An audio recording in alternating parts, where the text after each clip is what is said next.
Ce matin, nous commençons avec une nouvelle série que j'ai intitulée « La foi et l'obéissance ». Sans plus tarder, j'aimerais vous inviter à prier. Nous voulons te dire merci, notre Père et notre Dieu, pour la grâce que tu nous accordes de pouvoir nous tenir dans ta présence et surtout de pouvoir parler de ta part. Nous voulons que nous puissions baisser et que toi tu sois élevé dans ce que nous allons faire. Que ton nom soit exalté, que ton nom soit magnifié. Dans ton précieux nom que nous avons ainsi prié. Amen. Shalom, shalom. Nous commençons aujourd'hui une nouvelle série que j'ai intitulée « La foi et l'obéissance ».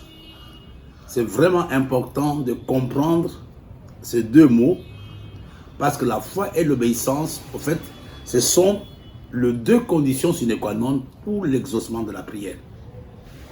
Nous savons que le style de vie de chaque chrétien, c'est la prière. Nous prions tous les jours pratiquement. Mais si on ne connaît pas le secret de la prière, nous allons devenir des chrétiens frustrés. Il y a des gens qui me disent, pasteur, Bishop, j'ai beaucoup prié, mais je n'ai pas le résultat. Mais il y a deux choses sur lesquelles nous devons parler ce matin. C'est d'une part la foi et d'autre part l'obéissance. Si on n'a pas de foi, s'il n'y a pas d'obéissance, on ne peut pas s'attendre à un quelconque exaucement de la prière. Nous allons lire deux passages dans la parole de Dieu. Le premier passage se trouve dans le livre des Hébreux chapitre 11, versets 22 à 23. La Bible nous dit « Et que dirais-je encore? Car le temps me manquerait pour parler de Gédéon, de Barak, de Samson, de Jephthé, de David, de Samuel et des prophètes, qui par la foi obtinrent de promesses. » Là, c'est le premier passage. On va prendre un deuxième passage dans le livre d'Ésaïe, chapitre 1, verset 19 jusqu'au verset 20. Nous allons le lire dans trois versions différentes. Prenons d'abord Louis Egon, la version avec laquelle beaucoup travaillent. « Si vous avez de la bonne volonté et si vous êtes docile, vous mangerez la meilleure production du pays. Mais si vous résistez et si vous êtes rebelle, vous serez dévorés par le glaive, car la bouche de l'Éternel a parlé. » Là, c'est le texte de Louis Egon. Maintenant, regardons ce que la Bible juive complète nous dit. Si vous êtes bien disposés et obéissants, vous mangerez les bonnes choses du pays, mais si vous refusez et que vous êtes rebelles, vous serez dévorés par l'épée. La troisième version que nous allons voir, c'est Oswald. Il dit ceci, si vous obéissez volontairement, vous mangerez le meilleur du pays, mais si vous résistez, si vous êtes rebelle, vous serez dévorés par l'épée, car la bouche de l'Éternel a parlé. Ce matin, comme je disais, nous commençons l'enseignement sur la foi et l'obéissance. J'ai donné deux portions des Écritures. Le premier texte, je l'ai tiré du livre des Hébreux, et le deuxième dans le livre d'Ésaïe. L'exposé de ce matin sera divisé en deux grandes parties. La première partie, je l'ai intitulée « Dieu fait des promesses, notre part, et de ne pas cesser d'y croire ». Dieu nous fait des promesses, notre responsabilité, notre part est de ne pas cesser d'y croire. Et la deuxième partie, je pense que nous le verrons lors de la prochaine séance, Dieu nous a fait des promesses. Revenons à la première partie, et la première partie sera subdivisée en quatre grandes parties. La première chose, nous devons comprendre que en dehors de la vie éternelle, Dieu nous a fait des promesses. En dehors de la vie éternelle, Dieu nous a fait des promesses. Deuxième point. Non seulement Dieu nous a fait des promesses, mais il y tient. Dieu tient ses promesses. Il le tiendra. La troisième chose, les promesses de Dieu s'accomplissent toujours. Et le quatrième point, nous devons continuer à croire que même si les circonstances sont contraires à ce que nous voyons. Alors, revenons à la première partie. En dehors de la vie éternelle, Dieu nous a fait des promesses. Il nous a fait quelles promesses? On a des promesses pour notre santé. On a des promesses pour la prospérité de notre âme. On a des promesses par rapport à la prospérité matérielle. Il y a des textes qu'on peut lire qui peuvent nous aider. Il est écrit dans le livre de Jean, 3 Jean chapitre 1 verset 2, « Santé, qu'on prospère le tas détonnant. » C'est une promesse.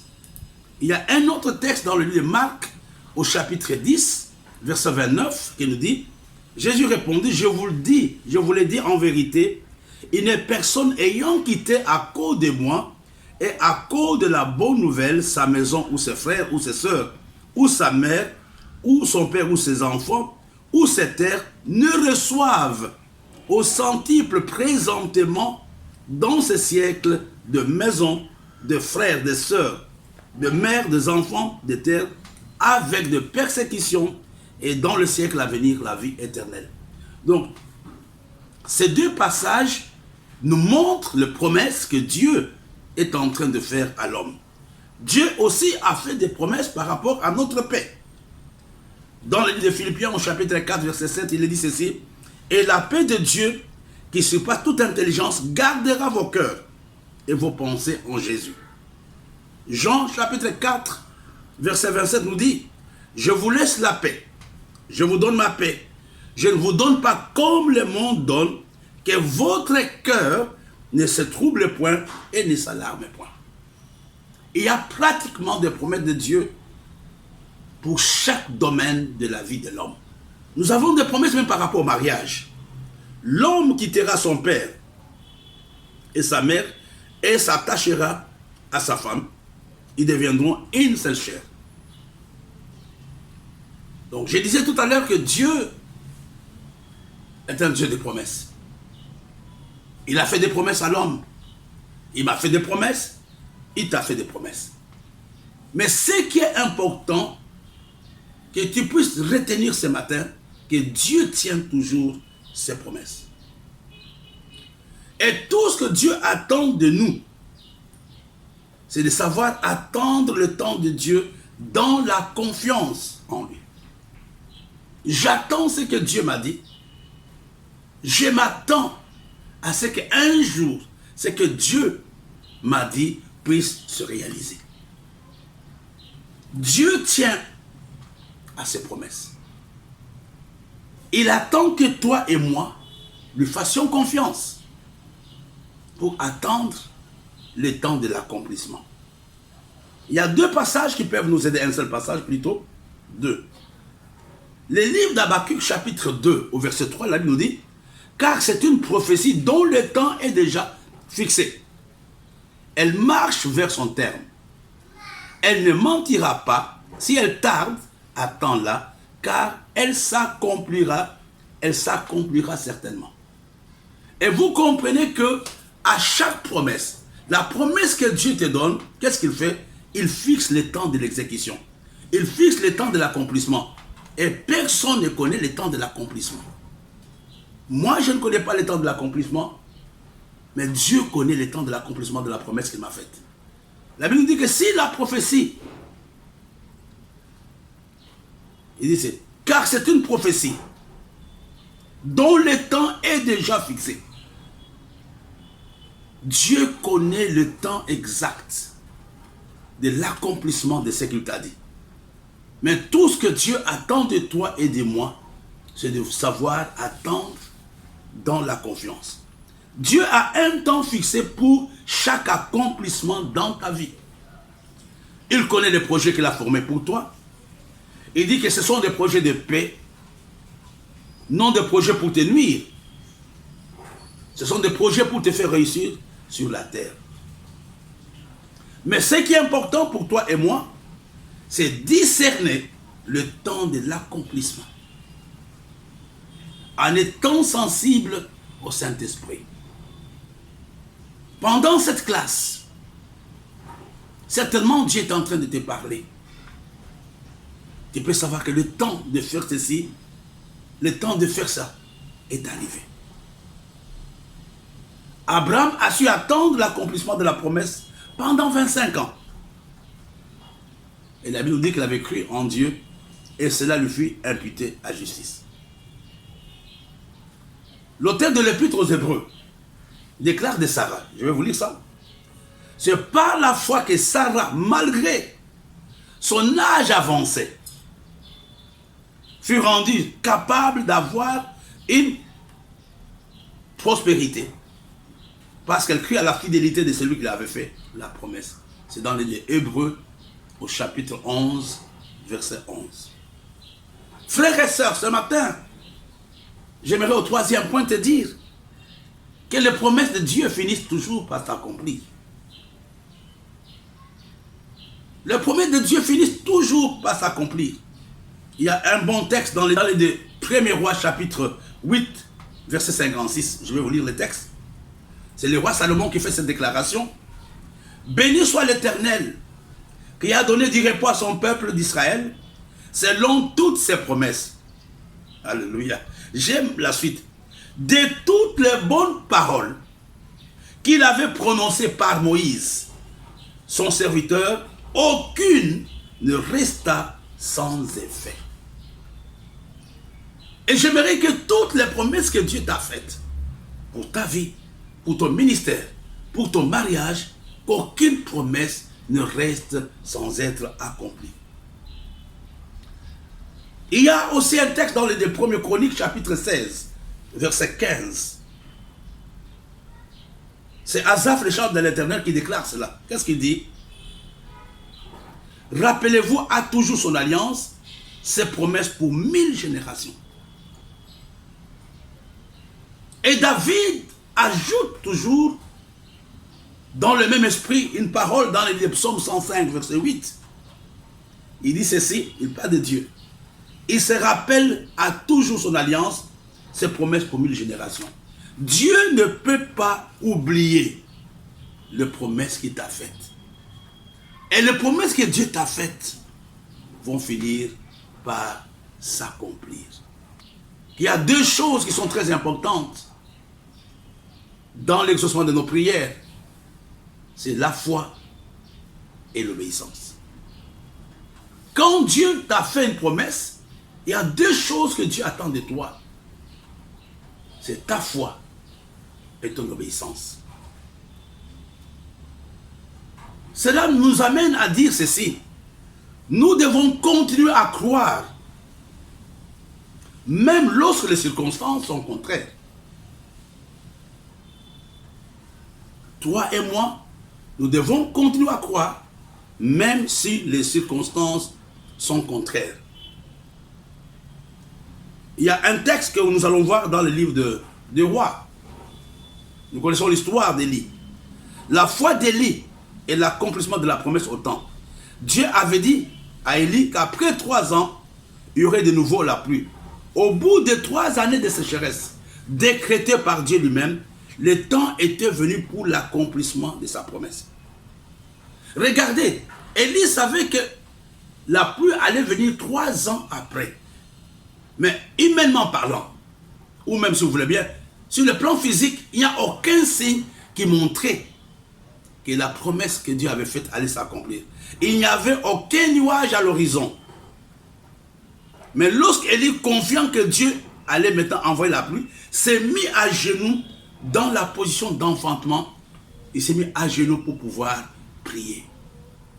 Mon frère, si Dieu t'a dit quelque chose, même si tu ne sens pas ça, même s'il n'y a rien autour de toi, tout ce que j'attends de toi, tout ce que Dieu attend de nous, que nous continuions à lui faire confiance. Dieu est sérieux par rapport à ses promesses. J'aimerais t'amuser un tout petit peu. Les calculs de Dieu sont précis. Dieu n'est pas un homme pour mentir. Et l'histoire que je vais te raconter sera plus ou moins la conclusion, on va compter pour vendredi. Regardez frère, il y avait une équipe de serviteurs de Dieu, des rayonnements internationaux. C'était Élie, le patron, et son collaborateur Élisée. Un jour, Élisée, regardant, voyant le ministère d'Élie, son père, Élie, lui pose la question. Il dit à Élisée, demande-moi tout ce que tu veux et je te donnerai. Élisée dit, non, j'aimerais que j'aille la double portion de ton onction. Je pense que le ciel avait acté cette parole. le ciel avait acté la demande d'Élisée. Et pendant qu'il vivait, quand nous regardons dans la parole de Dieu, nous allons réaliser qu'Élie avait fait 7 miracles. Mais du vivant d'Élisée, Élisée n'a pas pu faire 7 miracles. Élisée en avait fait 13 seulement. Élie a fait 13 miracles et il est mort. Certainement, les ennemis de la foi ont dit, mais écoutez, ce monsieur-là a demandé, il pensait que Dieu l'écoutait. Il avait demandé 14 miracles, mais comment Dieu lui donne seulement 13? Oh, j'aimerais vraiment ce matin que Dieu te bénisse, que Dieu t'aide, que tu comprennes. Regardons avec moi dans le 2 Rois chapitre 13, verset 20. La Bible nous dit, Élisée mourut. Et l'on enterra l'année suivante, des troupes de Moabites pénétrèrent dans le pays. Et comme on enterrait un homme, voici, on aperçut une de ces troupes. L'on jeta l'homme dans le sépulcre d'Élisée. L'homme alla toucher les os d'Élisée et il reprit vie et s'éleva sur ses pieds. Alléluia. Ça c'est pour toi. Il y a quelque temps, j'ai fait cet enseignement, je pense à Abidjan. Je voudrais t'aider, je voudrais que tu comprennes que Dieu, quand il fait une promesse, il l'exécute. Élisée demande à Élie, donne-moi la double portion de ton onction. Ça signifie, dans le calcul d'Élisée, il attendait le double de ce que son patron avait. Le double c'était combien? Élie avait fait 7 miracles, lui devait avoir 14. Mais il est mort avant le 14e miracle. Les gens commençaient peut-être à rigoler. Les gens ont dit que non, le Dieu d'Élisée n'est pas vrai. L'histoire que nous venons de voir, on nous parle d'Élisée qui était enterré depuis 1 an. Et pendant ce temps, c'était une période d'instabilité, un peu de rébellion comme le Boko Haram, etc., qui ont attaqué la région d'Élisée. Et on était en train d'enterrer un monsieur. Je ne sais pas, mes bien-aimés, comment la tombe d'Élisée était ouverte. La Bible ne nous a pas dit. Quand ils sont partis, ils ont jeté les corps. Donc, ils étaient en train d'aller à l'enterrement. Certainement, c'était ses proches qui l'accompagnaient, qui accompagnaient le monsieur mort pour pouvoir l'enterrer. Mais quand ils sont arrivés, au moment de l'enterrement, avant d'arriver à la tombe, on leur a dit, les mercenaires viennent d'arriver. Les Moabites sont là. Et qu'est-ce qu'ils avaient fait? Ils ont pris le corps de cet homme qui était mort. Ils l'ont jeté dans la tombe d'Élisée. Le contact entre le corps de cet homme qui était mort et d'Élisée avait amené l'homme mort à ressusciter. C'était le 14e miracle. De son vivant, il avait eu 13. Mais après sa mort, Dieu a amené les circonstances autour de cet homme. Le 14e miracle s'était produit. Qu'est-ce que j'aimerais dire à quelqu'un? Je voudrais ce matin que tu retiennes une chose. La promesse ne meurt pas. La promesse ne peut pas mourir. Toi aussi, tu as droit au 14e miracle. Même à la dernière minute, ce que Dieu t'a promis peut s'accomplir. Même à la dernière minute. Si Dieu t'a fait une promesse, la Bible nous dit si la prophétie tarde à venir, mais toi attends-la. Il est vrai, on peut avoir un retard dans l'accomplissement de la prophétie. Mais Dieu ne nous a pas demandé de nous décourager. Dieu nous a demandé simplement de l'attendre. Si la prophétie tarde à venir, toi, attends-la. 2 choses importantes ce matin. Ne sois pas impatient. Attends l'accomplissement de ce que Dieu t'a dit. La prière, ça sera ma conclusion de ce matin. La prière est la clé de l'exaucement et de l'accomplissement des promesses. Quand il y a des promesses, Dieu veut que tu sois un homme de prière. La prière amène la promesse à se matérialiser. Et des choses soutiennent la prière, c'est la foi et l'obéissance. Ça a été un plaisir d'être avec vous ce matin. Pour cette reprise, nous avons commencé avec la foi et l'obéissance. Nous allons continuer lors de la séance prochaine. Que Dieu vous bénisse.